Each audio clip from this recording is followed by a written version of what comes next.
The winter wind howled through the broken windows of the abandoned chapel on the outskirts of Gonzales, Texas, carrying with it the prayers of a woman who thought no one was listening. Eleanor Zimmerman knelt on the cold wooden floor, her thin shawl doing little to protect her from the biting January chill of 1878. Her fingers were pale and trembling as she pressed them together, her lips moving in silent prayer. She had nowhere else to go, no one else to turn to. The stagecoach accident 3 days prior had left her stranded in this small Texas town with nothing but the clothes on her back and a heart full of desperation. The driver had died on impact, and the other passengers had scattered to find help that never came back for her. She had walked for miles before finding this forgotten house of God, its white paint peeling and its pews covered in dust. "Please," she whispered, her voice cracking with cold and exhaustion. "Please send someone. Anyone. I cannot do this alone anymore." Harrison Northwood had been tracking a wounded deer through the winter brush when he heard something that made him stop dead in his tracks. It was not the sound of an animal, but a human voice, soft and desperate. He stood well over 6 feet tall, his broad shoulders and muscular frame the result of years spent surviving in the wilderness. His dark hair hung past his collar, tangled from days without proper care, and his thick beard was dusted with frost. He wore layers of animal hides and a heavy coat he had crafted himself, his calloused hands gripping his rifle with practiced ease. He had come down from the mountains 3 weeks ago to trade furs and restock supplies, but a late winter storm had kept him in the area longer than he intended. Harrison was a man who preferred solitude, who found peace in the silence of the wild places where other men feared to tread. But something about that voice, so small and frightened, pulled at something deep inside him. He moved quietly through the trees until he could see the chapel, its steeple leaning slightly to one side. The door hung open, and through it he could see a figure kneeling in the dim light. Harrison approached slowly, his boots crunching on the frozen ground. He did not want to startle whoever was inside, but he needed to know if they were in danger. When he reached the doorway, he paused. The woman kneeling there was young, perhaps in her early 20s, with auburn hair that fell in tangled waves around her face. Her dress was torn and dirty, and she shook so violently from the cold that Harrison could see it from where he stood. Her eyes were closed, her face tilted upward as if she could see through the broken roof to the gray sky beyond. "Miss." His voice was rough from disuse, deep and gravelly. Eleanor's eyes flew open and she gasped, scrambling backward on the floor. Her green eyes were wide with fear as she stared at the massive figure filling the doorway. He looked like something from a story, wild and untamed, more bear than man.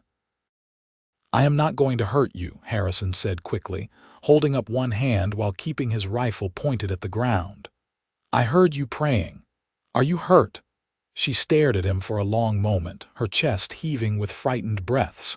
Then slowly she shook her head. "Not hurt," she managed to say. "Just cold, so cold." Harrison stepped inside, letting the door swing shut behind him. The chapel was barely warmer than the outside, and he could see his breath misting in the air. He moved to where she sat and slowly lowered himself to one knee, setting his rifle aside. Up close, he could see that her lips were turning blue and her fingers looked painful and stiff. "How long have you been here?" he asked. "3 days," Eleanor said, her teeth chattering. "Maybe 4. "I lost count. 3 days." Harrison's dark eyes widened. "Without a fire, without food," she nodded weakly. "The stagecoach crashed. I walked until I found this place. I thought someone would come." Harrison muttered something under his breath that might have been a curse. He stood up and looked around the chapel, his mind already working through what needed to be done. The woman was suffering from exposure, possibly frostbite. If he did not get her warm soon, she might not survive the night. "Can you stand?" he asked. Eleanor tried, but her legs would not support her weight. She collapsed back to the floor with a small cry of frustration. Harrison did not hesitate. He bent down and scooped her up into his arms as if she weighed nothing at all. She gasped at the sudden movement, her hands instinctively clutching at his coat. "What are you doing?" she asked. "Getting you somewhere warm," Harrison said. "I have a camp about a mile from here. You will freeze if you stay in this place." "I do not even know you," Eleanor protested weakly, though she made no move to escape his arms. "My name is Harrison Northwood. I am a mountain man, been living in the wilderness most of my adult life. I am not a threat to you, miss. I am just trying to keep you alive." Something in his voice, steady and honest, made Eleanor relax slightly. She nodded against his chest, too exhausted to argue further. Harrison carried her out of the chapel and into the winter afternoon, his long strides eating up the distance quickly despite her added weight. She could feel the solid muscle of his arms beneath his coat, the steady rhythm of his heartbeat. For the first time in days, she felt something other than terror and despair. His camp was set up in a small clearing sheltered by a rock outcropping. A canvas tent was staked firmly to the ground, and the remains of a fire pit sat cold and dark. Harrison carried Eleanor straight to the tent and ducked inside, laying her carefully on a bed of furs and blankets. The space was small but organized, with supplies neatly stacked along one side. "Stay here," he ordered, then disappeared back outside. Eleanor curled into the furs, their warmth already beginning to seep into her frozen body. She could hear Harrison moving around outside, the sound of wood being gathered and arranged. Within minutes, she smelled smoke, and then the blessed crackle of flames. Harrison returned to the tent carrying a burning brand which he used to light a small fire in a stone-lined pit near the entrance. The smoke rose up and out through a hole in the canvas, and heat began to fill the space. "You need to get out of those wet clothes," Harrison said, not looking at her as he rummaged through his supplies. He pulled out a large shirt and a pair of wool socks. "Put these on. They will be too big, but they are dry." He handed her the clothes and then turned his back, stepping outside to give her privacy. Eleanor's fingers were so numb that it took her several tries to undo the buttons of her dress. She fumbled with the fabric, tears of frustration welling in her eyes. Finally, she managed to pull the wet garments off and slip into Harrison's shirt. It hung on her like a tent, falling past her knees, but it was warm and dry and smelled of pine smoke and leather. "I am decent," she called out softly. Harrison ducked back into the tent, his arms full of more firewood. He fed the flames until they burned hot and bright, then sat back on his heels and finally looked at her properly. The firelight cast dancing shadows across her face, highlighting the delicate bone structure and the exhaustion that lined her features. "When did you last eat?" he asked. Eleanor had to think about it. "The morning of the accident. I had some bread and cheese." "For days," Harrison said, shaking his head. He reached for a pack and pulled out strips of dried venison and some hardtack. "It is not fancy, but it will keep you alive." He handed her the food, and Eleanor took it with trembling hands. The venison was tough and salty, but it was the most wonderful thing she had ever tasted. She ate slowly, aware of Harrison's watchful gaze. He had settled himself near the fire, his long legs stretched out in front of him. "Thank you," Eleanor said when she had finished. "I thought I was going to die in that chapel. I prayed for help and then you appeared." Harrison looked uncomfortable with her gratitude. "I was tracking a deer, just happened to pass by." "Still," Eleanor insisted, "you saved my life. I owe you everything." "You do not owe me anything," Harrison said gruffly. "Any decent person would have done the same." They sat in silence for a while, the fire crackling between them. Eleanor studied him in the flickering light, taking in the rugged features and the way his muscles moved beneath his shirt when he reached for more wood. He was intimidating in size and appearance, but his actions had been gentle and careful. She felt safe with him in a way she had not expected. "Where were you headed?" Harrison asked finally. "Before the accident." "San Antonio," Eleanor said. "My aunt lives there. My parents died 6 months ago from fever and I had nowhere else to go. My aunt sent money for passage on the stage." "I am sorry about your parents," Harrison said, and he sounded like he meant it. "Thank you." Eleanor pulled the furs tighter around herself. "What about you? Do you have family?" Harrison's jaw tightened. "Not anymore. My parents died when I was young. I grew up in an orphanage in Missouri, ran away when I was 14. Been on my own ever since." "That must have been difficult," Eleanor said softly. "It taught me to survive," Harrison replied. "The mountains do not care about your past or your feelings. They just are." There is something honest about that. Eleanor could hear the loneliness in his words, even if he did not seem to recognize it himself. "How long have you been living out here?" "Going on 12 years now," Harrison said. "I come down to trade a few times a year, but mostly I stay up in the high country. It is better that way." "Better than what?" Harrison was quiet for a long moment. "Better than being around people who expect things from you. Better than disappointing anyone or being disappointed." Eleanor wanted to argue to tell him that isolation was no way to live, but she was too tired. Her eyes were growing heavy and the warmth of the fire was pulling her toward sleep. She lay back on the furs, her body finally beginning to relax.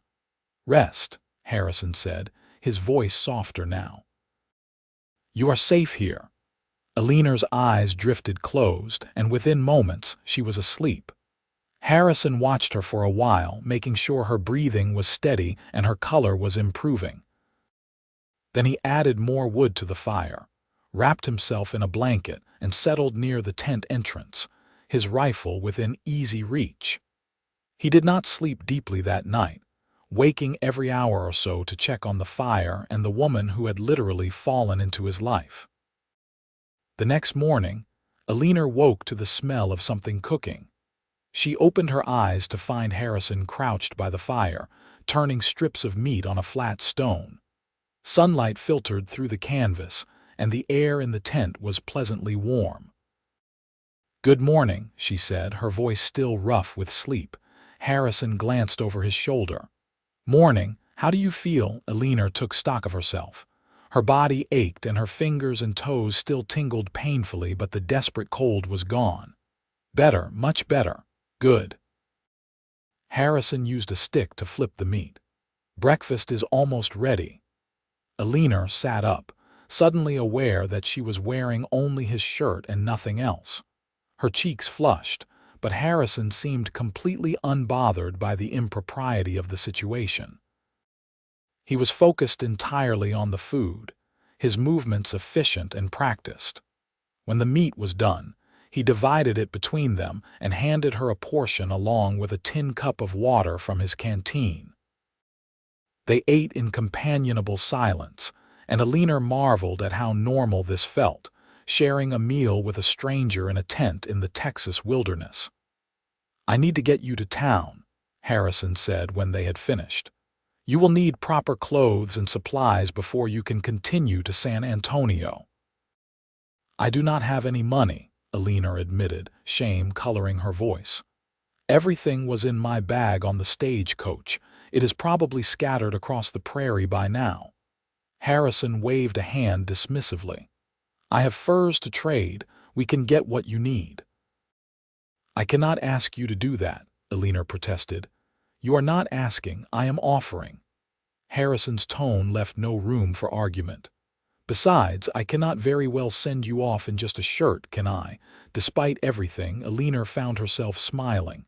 "I suppose not." They broke camp within the hour, Harrison moving with the kind of efficiency that spoke of years of practice. He packed everything onto a sturdy pack horse that had been grazing nearby, then helped Eleanor onto his riding horse, a large bay gelding with kind eyes. Harrison swung up behind her, his arms coming around her to hold the reins, and Eleanor felt her heart skip at the closeness. The ride to Gonzales took less than an hour. The town was small but bustling, with wooden buildings lining a main street and people going about their business despite the cold. Harrison guided the horse to a general store and helped Eleanor down, his large hands steadying her when she stumbled. Inside, the store was warm and crowded with merchandise. The shopkeeper, a round man with spectacles, looked up from his ledger and smiled. "Harrison Northwood, been a while since we have seen you." "Mr. Patterson," Harrison greeted with a nod. "I need to outfit this lady. She lost everything in a stagecoach accident." Mr. Patterson's expression turned sympathetic. "Oh my, how terrible, of course. Let me get my wife. She can help with the ladies' things." Mrs. Patterson appeared from the back room, a plump woman with a warm smile. She took one look at Eleanor standing there in an oversized shirt and boots several sizes too large and clucked her tongue sympathetically. "You poor dear. Come with me. We will get you sorted out." Eleanor followed Mrs. Patterson to a corner of the store where women's clothing was displayed. There were simple dresses, undergarments, stockings, and shoes. Eleanor's fingers lingered on a serviceable gray wool dress, and Mrs. Patterson nodded approvingly. "That is a good choice. Practical and warm. You will need undergarments as well and a coat. These Texas winters can be deceiving." Eleanor glanced back at Harrison, who was talking with Mr. Patterson near the counter. "I am not sure I should be accepting so much from him. I hardly know him." Mrs. Patterson smiled knowingly. "Harrison Northwood is a good man, even if he does prefer the company of trees to people. If he is offering to help, it is because he wants to. He does not do anything he does not believe in." With Mrs. Patterson's help, Eleanor selected everything she needed: 2 dresses, undergarments, stockings, sturdy boots, a warm coat, and a bonnet. When they brought the items to the counter, Harrison barely glanced at the total before trading several prime beaver pelts to cover the cost. "There is a boarding house 2 streets over," Mr. Patterson said as he wrapped the purchases in brown paper. "Mrs. Henley runs a respectable establishment. She might have a room available." Harrison nodded. "We will check there." They left the store with Eleanor's arms full of parcels. She changed into her new dress and coat in a small room at the back of the boarding house while Harrison arranged for a room. When she emerged, feeling more like herself in proper clothing, she found him waiting in the small parlor. "Mrs. Henley has a room," he said. "It is yours for as long as you need it." "Harrison, I cannot keep accepting your charity," Eleanor said, though she felt tears of gratitude threatening. "You have already done so much." "It is not charity," Harrison said, his dark eyes meeting hers. "It is what is right." Mrs. Henley, a severe-looking woman in her 50s, showed Eleanor to a small but clean room on the second floor. There was a bed with a patchwork quilt, a washstand, and a window that looked out over the street. It was simple but comfortable, and Eleanor felt her throat tighten with emotion. "Thank you," she said to Harrison when Mrs. Henley had left them alone in the hallway. "I do not know how I will ever repay you." Harrison shifted uncomfortably, clearly unused to such open gratitude. "You do not need to repay me. Just get well and get to your aunt safely. That is enough." He turned to leave, but Eleanor reached out and caught his arm. Even through the fabric of his coat, she could feel the solid muscle beneath. "Will I see you again?" Harrison hesitated. He should say no, should walk away and return to his solitary life in the mountains, but something about the hope in her green eyes made him pause. "I will be in town for a few more days, trading my furs and restocking supplies." Perhaps you could call on me, Eleanor suggested, her cheeks flushing at her own boldness. I would like to thank you properly. With a meal, perhaps. Harrison found himself nodding before he could think better of it. I would like that. Over the next 3 days, Harrison found himself spending more and more time in town, specifically at the boarding house where Eleanor was staying.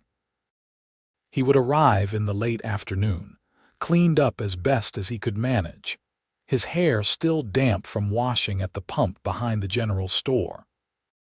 Eleanor would be waiting in the parlor, and they would walk together through the town or sit on the porch of the boarding house, talking until the sun set. Eleanor learned that Harrison was 27 years old, just 5 years older than herself. Despite his rough exterior and solitary lifestyle, he was surprisingly well-spoken, having taught himself to read from books he traded for or found in abandoned camps. He knew the names of every plant and animal in the region, could track a deer through solid rock, and had survived encounters with wolves, bears, and hostile raiders.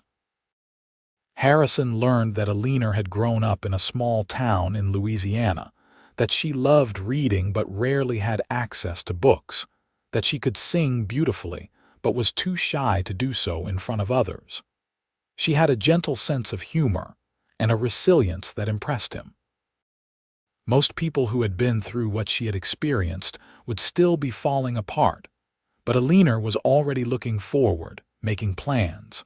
On the 4th day, Harrison arrived at the boarding house to find Eleanor sitting on the porch steps, her face troubled. He sat down beside her, his large frame making the step creak. "What is wrong?" he asked. Eleanor sighed. "I sent a telegram to my aunt explaining what happened. I just received her reply." She handed him the small slip of paper. Harrison read it quickly. The message was brief and cold. "Cannot accommodate you at this time. Funds depleted. Find other arrangements." "She does not want me," Eleanor said softly. "I have nowhere to go." Harrison felt anger rise in his chest at the callousness of the aunt who would abandon her niece so easily. But beneath the anger was something else, something that felt dangerously like relief. He had been dreading the day Eleanor would leave, though he had not admitted it to himself until now. "You could stay here," he said. "In Gonzales, find work." "Doing what?" Eleanor asked. "I have no skills, no references. No one will hire me."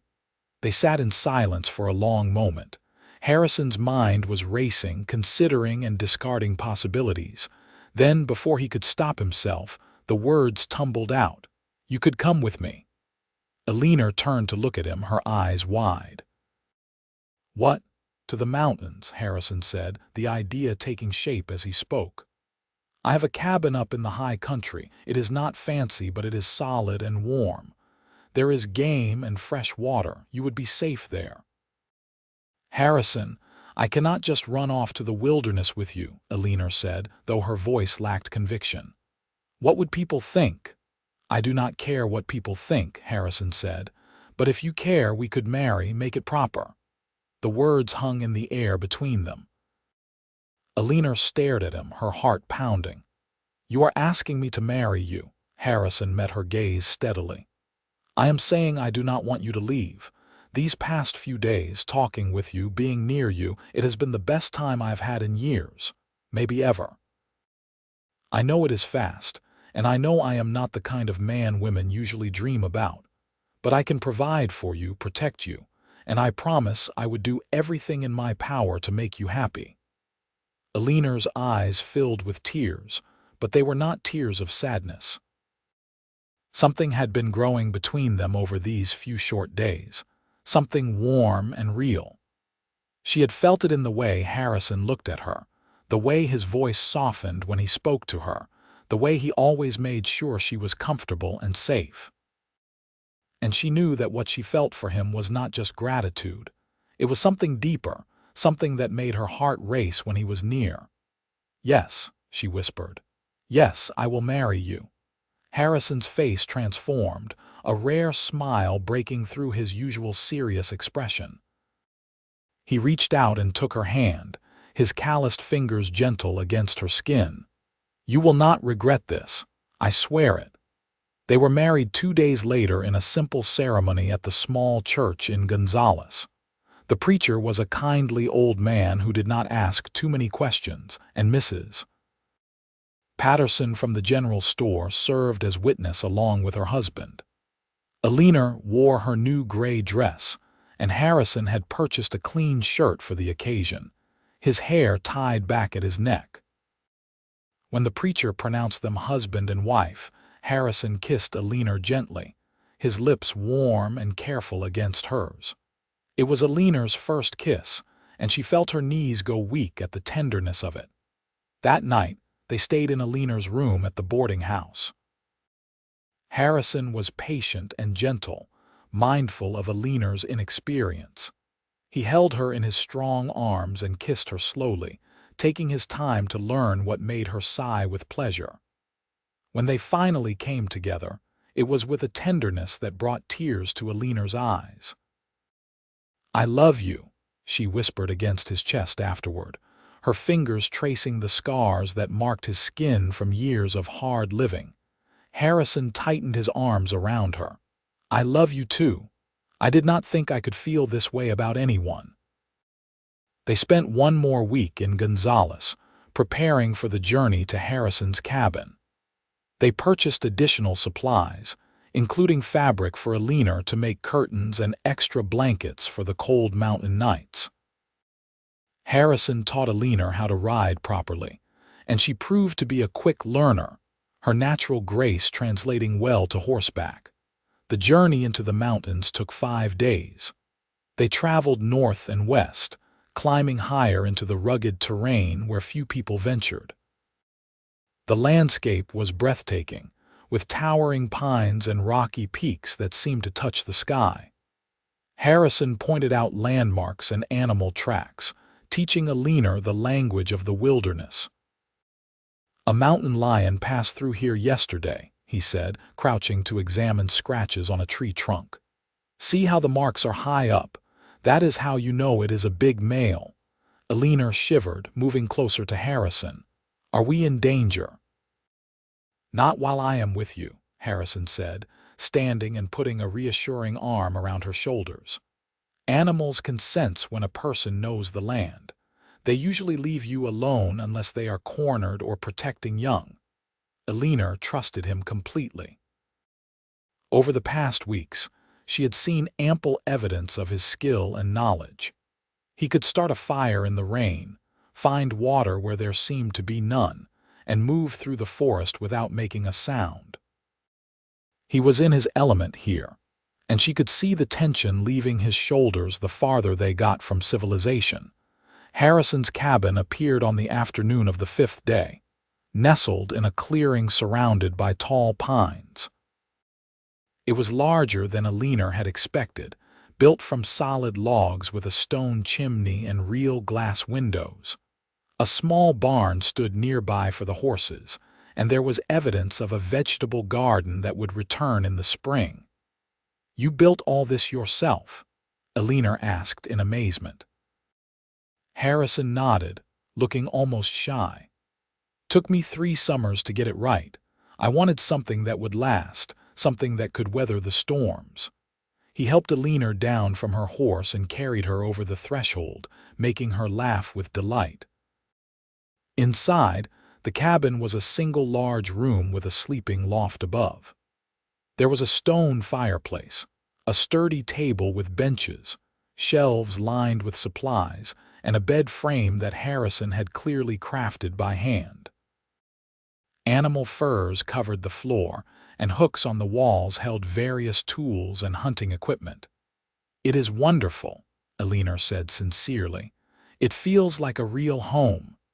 Over the following weeks, they settled into a rhythm of life that felt both strange and completely natural. Harrison taught Eleanor how to prepare game, how to preserve meat and vegetables, how to read the weather in the clouds and the behavior of animals. Eleanor brought her own touches to the cabin, sewing curtains for the windows and arranging wildflowers in a tin cup on the table. She learned to bake bread in the Dutch oven Harrison had traded for, and the smell of fresh bread filled the cabin on cold mornings. At night, they would lie together in the big bed, wrapped in furs in each other's arms. Harrison would tell her stories about his years in the mountains, and Eleanor would sing softly, her voice sweet and clear in the darkness. They made love often, learning each other's bodies with growing confidence and passion. Winter deepened around them, but Eleanor never felt cold. Harrison was always there, his presence a constant source of warmth and safety. He chopped wood and hunted, kept the fire burning and the larder stocked. Eleanor mended his clothes, cooked their meals, and filled the cabin with small touches that made it feel like more than just a shelter. One evening in late February, as they sat by the fire after supper, Eleanor realized something that made her heart skip. She had been feeling queasy in the mornings and her monthly courses had not come. She placed a hand on her stomach, wondering if it was possible. "Harrison," she said softly. He looked up from the piece of wood he was carving. "Yes, I think I might be with child." Harrison's hand stilled. He set the carving aside and moved to kneel in front of her chair, his large hands covering hers on her stomach. "Truly," Eleanor nodded, tears spilling down her cheeks. "I am almost certain." Harrison's face broke into a smile so wide and joyful that it transformed him completely. He pulled Eleanor into his arms, holding her carefully as if she might break. "A baby," he whispered. "Our baby. Are you happy?" Eleanor asked, though she could feel the answer in the way he held her. "I am more than happy," Harrison said, pulling back to look into her eyes. "I am blessed. I have you, and now we are going to have a child. I never thought I would have a family of my own." Eleanor kissed him deeply, pouring all her love and happiness into the gesture. When they finally broke apart, both were breathless and laughing. The rest of the winter passed in a blur of preparation and anticipation. Harrison became even more attentive, insisting that Eleanor rest often and not lift anything heavy. He brought her special treats from his hunting trips: fresh rabbit, wild turkey eggs, and honey from a cache he had discovered. Eleanor knitted small clothes and blankets from wool yarn she had brought from Gonzales, her hands busy and her heart full. Spring came to the mountains with a rush of melting snow and budding trees. The garden plot thawed, and Harrison worked to prepare it for planting while Eleanor directed from a chair he had set up in the sun. Her belly was growing round now, and she felt the baby moving inside her, small flutters that made her smile. One afternoon in early May, Eleanor felt the first real pain. She had been hanging laundry to dry when the contraction gripped her, strong enough to make her gasp. Harrison was at her side in an instant, having been watching her from where he was splitting wood. "Is it time?" he asked, his face pale despite his tan. Eleanor nodded, gripping his arm as another pain came. "I think so." Harrison swept her up into his arms and carried her into the cabin, laying her gently on the bed. He had prepared for this as best he could, reading through a medical book he had traded for in Gonzales and consulting with Mrs. Patterson before they left town. But now that the moment was here, he felt a fear unlike anything he had experienced facing wild animals or hostile weather. "I am right here," he told Eleanor, smoothing her hair back from her forehead. "I am not going anywhere." The labor was long and difficult. Eleanor labored through the afternoon and into the night, Harrison beside her the entire time. He held her hand, wiped her face with cool cloths, and spoke words of encouragement even when he could see how much pain she was in. He felt helpless and terrified, but he never let Eleanor see it. Finally, as dawn was breaking outside the windows, their baby entered the world with a loud, healthy cry. Harrison caught the infant in his large hands, tears streaming down his face as he looked at the tiny, perfect creature. "A boy," he said, his voice thick with emotion. "Eleanor, we have a son." Eleanor held out her arms, and Harrison placed the baby against her chest, watching as she looked down at their child with wonder. The baby had a shock of dark hair and already seemed to have Harrison's strong features. "He is beautiful," Eleanor whispered. "What should we name him?" Harrison thought for a moment. "What about Henry? It was my father's name." "Henry Northwood," Eleanor said, testing the sound of it. "I love it." The next months were the happiest of Harrison's life. He had never imagined himself as a father, but he took to it with the same dedication he brought to everything else. He would hold Henry for hours, the baby looking impossibly small cradled in his large arms. He sang to him in a surprisingly good voice, old songs he remembered from childhood, and made toys from carved wood that the baby would grasp with tiny fists. Eleanor blossomed in motherhood, her natural warmth and gentleness translating perfectly to caring for their son. She nursed him and rocked him, singing the same lullabies her own mother had sung to her. Watching Harrison with Henry made her fall even more deeply in love with her husband. This mountain man, who had seemed so rough and untamed when she first saw him in that chapel doorway, was the gentlest, most loving father she could have imagined. Summer came fully to the mountains, and the cabin was filled with light and warmth. They established new routines that worked around Henry's needs. Harrison would take the baby in a sling he had crafted, wearing him against his broad chest while he worked around the homestead. Henry seemed to love being close to his father, his small hands gripping Harrison's shirt. One evening, as they sat on the porch watching the sun set behind the mountains, Henry asleep in Eleanor's arms, Harrison reached over and took his wife's free hand. "You ever regret it?" he asked. "Marrying me and coming here. I know it is not the life most women dream of." Eleanor turned to look at him, surprised. "Regret it? Harrison, this is the best thing that ever happened to me. I was lost and alone, and you found me. You gave me a home, a family, love. How could I regret any of that?" "I just want to make sure you are happy," Harrison said. "You gave up so much to come here." "I gave up nothing that mattered," Eleanor said firmly, "and I gained everything. I have a husband who loves me, a beautiful son, and a life that feels real and meaningful. I would not trade this for anything." Harrison smiled and kissed her gently, careful not to wake the baby. "I love you, Eleanor Northwood, and I love you, Harrison Northwood, always." As autumn painted the mountains in brilliant colors, they received unexpected visitors. Harrison was out checking his trap lines when he heard horses approaching. He moved quickly back toward the cabin, his rifle ready, but relaxed when he saw that the riders were Mr. and Mrs. Patterson from Gonzales. "Harrison," Mr. Patterson called out, waving, "we hope we are not intruding." "Not at all," Harrison said, genuinely pleased to see them. Eleanor emerged from the cabin with Henry on her hip, and Mrs. Patterson let out a squeal of delight. "Oh, let me see that beautiful baby." The Pattersons had brought supplies and news from town. They stayed for 2 days, and it was wonderful to have company.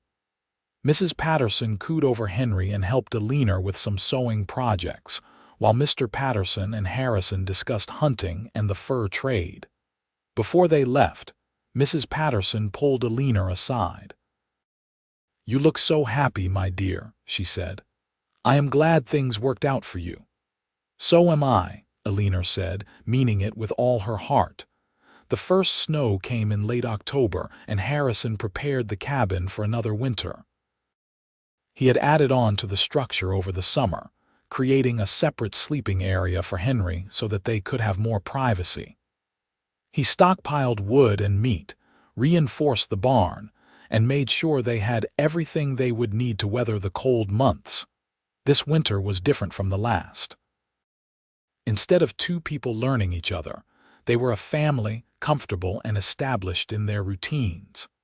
Henry was growing quickly, already trying to crawl and babbling sounds that Eleanor swore were attempts at words. Harrison spent hours playing with him, building towers of wooden blocks for Henry to knock down and making silly faces that sent the baby into peals of laughter. On Christmas morning, Harrison surprised Eleanor with a gift he had been working on in secret. It was a rocking chair, beautifully carved and smoothed until it gleamed. The back was decorated with delicate etchings of pine trees and mountains. "Harrison, it is beautiful," Eleanor said, running her fingers over the smooth wood. "You made this." "I wanted you to have something special," Harrison said, "for rocking Henry." Eleanor sat in the chair, pulling Harrison down for a kiss. "Thank you, I love it." That night, after Henry was asleep, they made love in front of the fire, the rocking chair nearby as a symbol of the life they had built together. Eleanor marveled at how different this was from those first nervous encounters. Now they knew each other completely, knew what brought pleasure and how to move together in perfect rhythm. When they lay tangled together afterward, sated and content, Eleanor felt a surge of gratitude for the answered prayers that had brought Harrison into her life. Spring came again, and with it, Eleanor discovered she was pregnant once more. Harrison was overjoyed, though he worried about Eleanor going through labor again. But Eleanor was confident and excited, ready to expand their family. "Henry needs a brother or sister," she said, watching their son toddle around the cabin on unsteady legs. This pregnancy was easier than the first, and when their second child was born in early autumn, it was a faster labor. This time it was a girl, small and delicate with Eleanor's auburn hair. "Emma," Eleanor said immediately upon seeing her. "Her name should be Emma." Harrison held his daughter with the same tender care he had shown Henry, completely smitten with the tiny girl. Henry, now 18 months old, was fascinated by his baby sister, always wanting to see her and touch her gently under his parents' watchful eyes. Their family was complete, Harrison thought, watching Eleanor nurse Emma while Henry played with his wooden animals nearby. He had never imagined having so much, being so happy. The mountains that had once been his refuge from the world were now the foundation of something far more precious, a home filled with love. The years passed in a rhythm of seasons and growth.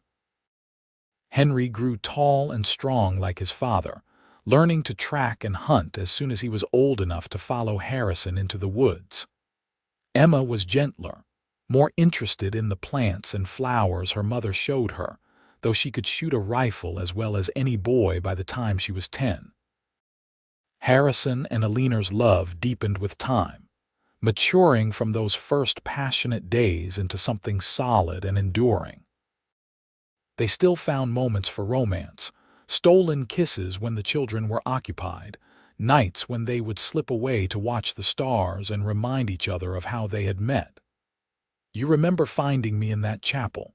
Eleanor would ask, snuggled against Harrison's side. "How could I forget?" Harrison would reply, "The prettiest woman I ever saw praying in the cold.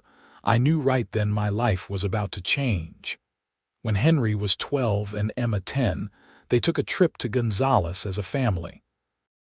The town had grown since Harrison and Eleanor had first met there, but the general store was still standing, though Mr. Patterson had passed away and his son now ran it.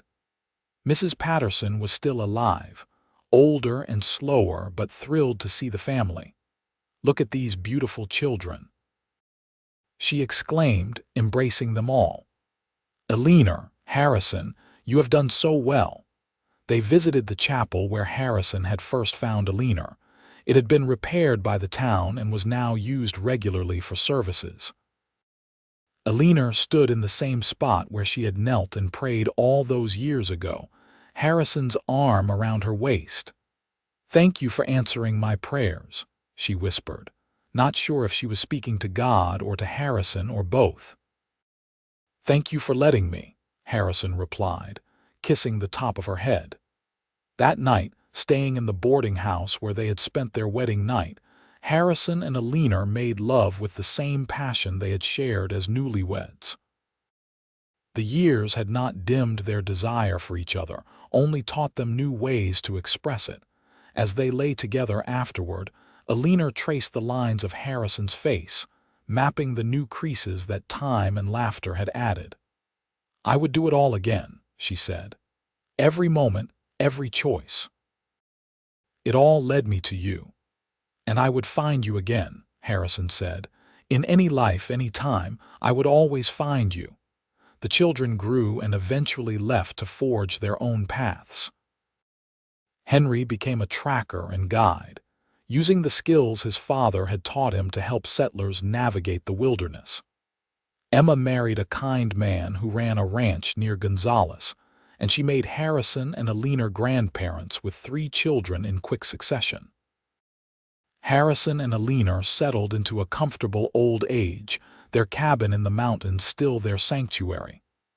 Harrison's hair turned gray, then white, but his strength remained. Eleanor's face lined with wrinkles, but her eyes stayed bright, and her smile as beautiful as the day Harrison had first seen her. On their 30th wedding anniversary, they returned to the chapel in Gonzales one more time. They had made the journey to visit Emma and meet their newest grandchild, and Harrison suggested they stop at the old building. "I want to give thanks," he said simply. They knelt together in the chapel, in the same spot where Eleanor had prayed all those years ago. But this time, they were not alone and desperate. They were together, surrounded by the abundance of the life they had built. "Thank you for leading me to her," Harrison prayed softly. "Thank you for every day we have had together." "Thank you for sending him to me," Eleanor added, her hand in Harrison's. "Thank you for answering my prayers with a love greater than I could have imagined." They stayed until the sun set, then walked hand in hand back to Emma's ranch, where their grandchildren ran to meet them with squeals of delight. Harrison scooped up the youngest, a boy named after him, while Eleanor embraced the others. That night, lying in the guest room Emma had prepared for them, Harrison held Eleanor close, feeling the steady rhythm of her heartbeat against his chest. "No regrets?" he asked, as he had so many times over the years. "Not a single one," Eleanor replied, as she always did. "You answered my prayers, Harrison. You stayed beside me always, just like you promised." "And I always will," Harrison said, kissing her forehead, "for as long as I live and beyond." They fell asleep wrapped in each other's arms, 2 people who had found each other in the most unlikely circumstances and built a love that had weathered every storm. The mountain man and the woman he had found praying in the cold chapel, united by faith, fate, and a love that would last forever. The seasons continued their eternal cycle, but for Harrison and Eleanor, every day was a gift, every moment together a blessing. Their children thrived, their grandchildren grew, and their great-grandchildren eventually came to hear the story of how a desperate prayer in a freezing chapel had been answered by the arrival of a strong, gentle mountain man who had changed everything. Harrison lived to be 72, still strong and vital until nearly the end. When his time came, it was peacefully in the bed he had built himself, with Eleanor holding his hand and their children gathered around. His last words were for his wife. "Wait for me," Eleanor whispered, tears streaming down her face. "I will be right behind you." "I will wait," Harrison promised, his eyes finding hers one last time. "I will always wait for you." Eleanor lived 2 more years, spending them surrounded by family and filled with memories of the love she had shared. When she passed, it was in her sleep, a smile on her face, and those who prepared her body for burial said she looked peaceful, almost joyful. They buried her next to Harrison on a hillside near their cabin in the mountains, where they could look out over the wild country they had both loved. Henry and Emma placed a stone marker there, with both their names and the dates of their lives, and beneath that, a simple inscription: "He answered her prayers by staying beside her always." The cabin still stood for many years after, eventually becoming a place where their descendants would visit to remember the couple who had started it all. Children would play in the clearing where Harrison had taught his son to track, and couples would sit on the porch where Eleanor and Harrison had watched so many sunsets together. The story became family legend, passed down through generations. The tale of a woman alone and desperate, praying in a cold chapel, and the mountain man who heard her prayers and gave her everything she had hoped for and more. It was a reminder that love could be found in the most unexpected places, that prayers could be answered in the most surprising ways, and that sometimes the greatest blessings came disguised as a rough, solitary man who just happened to be passing by at exactly the right moment. And if sometimes visitors to that mountain cabin claimed they could feel a presence there, a sense of warmth and love that lingered in the very walls, no one doubted them.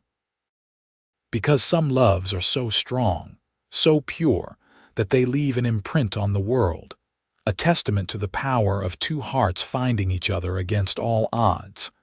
Harrison and Eleanor had found each other when both had given up hope, and together they had built something beautiful and lasting. Their story was one of faith rewarded, love discovered, and promises kept. It was the story of a mountain man who learned that the greatest adventure was not in the wilderness but in the heart of the woman he loved, and of a woman who discovered that sometimes the answer to your prayers looks nothing like what you expected and everything like what you needed. In the end, their love story was simple but profound. Two lonely souls who found each other, chose each other, and loved each other through every challenge and joy life brought them. They had created a family, built a home, and proved that the strongest foundation for any life is love freely given and gratefully received.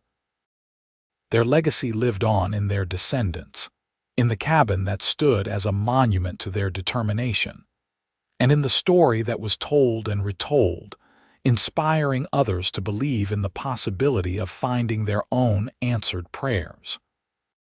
Because Harrison and Eleanor had shown that miracles do happen, that love can bloom in the harshest circumstances, and that sometimes all it takes is one person willing to stay beside you always, through every season, every challenge, every joy and sorrow that life brings. The mountains that had witnessed their love story stood eternal and unchanging, a fitting backdrop for a love that had proved just as enduring. And somewhere in the wind that rustled through the pines and the whisper of snow falling on winter evenings, those who listened carefully could almost hear the echo of Eleanor's prayers and Harrison's steady promise.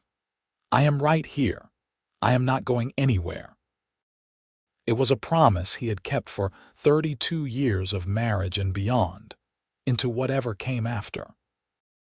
And it was a love story that would be remembered and celebrated for generations to come, a testament to the power of faith, the beauty of commitment, and the miracle of two hearts finding each other exactly when they needed to most. Harrison Northwood and Eleanor Zimmerman Northwood had lived, loved, and left behind a legacy that proved the most powerful force in the world was not the untamed wilderness or the harsh elements, or even the passage of time. It was love, simple and true, given freely and cherished deeply. It was the love of a mountain man for the woman he found praying in a cold chapel, and the love of that woman for the man who became her answered prayer, her protector, her partner, and the love of her life. Their story ended as all stories must, with death and separation, but it was not a sad ending, because they had lived fully, loved completely, and left behind a family and a legacy that would carry on their love for generations. They had faced every challenge together, celebrated every joy as one, and built a life that was rich in all the ways that truly mattered. And in the quiet moments, when the wind blew just right across those mountain peaks, visitors to the old Northwood cabin would swear they could feel it. The lingering presence of a love so strong it had become part of the land itself, eternal and unchanging as the mountains, as powerful and renewing as the seasons, as constant as the stars that had watched over two people who had found each other in the darkness and chosen to walk together into the light. Their love story was complete, their promises fulfilled, their prayers answered beyond their wildest dreams. Harrison had stayed beside Eleanor always, and Eleanor had given Harrison the family and home he had never dared hope for.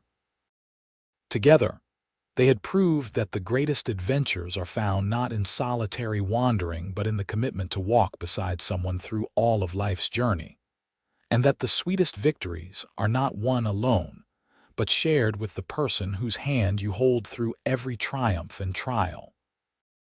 The mountain man and his bride, united by chance and bound by choice, had written their own legend in the wilderness of Texas, and it was a legend of love triumphant, faith rewarded, and a life well lived together. Their story would echo through the years, inspiring others to believe in miracles, to hold fast to love, and to remember that sometimes the greatest blessing comes in the form of another person willing to answer your prayers simply by choosing to stay beside you, always and forever, through every season of life, until the very end and beyond into whatever lay beyond. This was their story, complete and whole, a circle closed and a promise kept. Harrison and Eleanor Northwood, beloved husband and wife, cherished parents and grandparents, and proof that true love, once found, lasts forever.